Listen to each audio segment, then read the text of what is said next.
ശ്രീപത്മനാഭസ്വാമി ക്ഷേത്രത്തിൽ സ്വർണം കാണാതായ സംഭവത്തിൽ ജീവനക്കാരെ നുണപരിശോധനയ്ക്ക് വിധേയമാക്കും. 6 ക്ഷേത്ര ജീവനക്കാരെയാണ് നുണപരിശോധനയ്ക്ക് വിധേയമാക്കുന്നത്.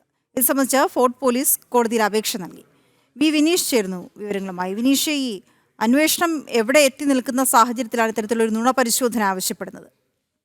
ഈ ജീവനക്കാർക്കിടയിൽ, പത്മനാഭസ്വാമി ക്ഷേത്രത്തിലെ ജീവനക്കാർക്കിടയിൽ പരസ്പരം ഒരു പ്രശ്നങ്ങൾ നിലനിൽക്കുന്നുണ്ട്. ആ പ്രശ്നങ്ങളുടെ അടിസ്ഥാനത്തിലാണ് അവിടെയുള്ള ആ സ്വർണം കാണാതായത് എന്നതാണ് പോലീസിന്റെ ഏറ്റവും അവസാനത്തെ കണ്ടെത്തൽ.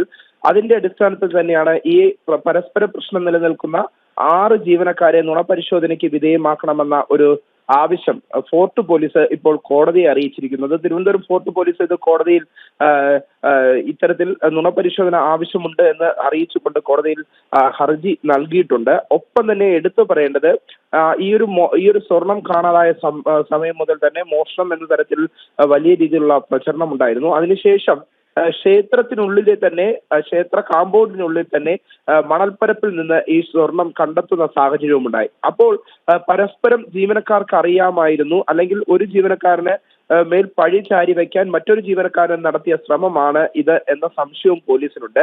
അതിന്റെ അടിസ്ഥാനത്തിൽ തന്നെയാണ് പോലീസ് ഇപ്പോൾ അന്വേഷണം നടത്തിക്കൊണ്ടിരിക്കുന്നത്. എന്തായാലും നിലവിൽ 6 ജീവനക്കാരെ നുണപരിശോധനയ്ക്ക് വിധേയമാക്കിയാൽ ഇതിൽ കൂടുതൽ കാര്യങ്ങൾ വ്യക്തത വരും എന്നാണ് ഇപ്പോൾ പോലീസിന്റെ ഒരു കണ്ടെത്തൽ. അതിന്റെ അടിസ്ഥാനത്തിൽ തന്നെയാണ് ഫോർട്ട് പോലീസ് ഇപ്പോൾ കോടതിയെ ഈ 6 ജീവനക്കാരെ നുണപരിശോധനയ്ക്ക് വിധേയമാക്കാനുള്ള അനുമതി തേടിക്കൊണ്ട് കോടതിയെ സമീപിച്ചിരിക്കുന്നത്. ശരി വിനീഷ്.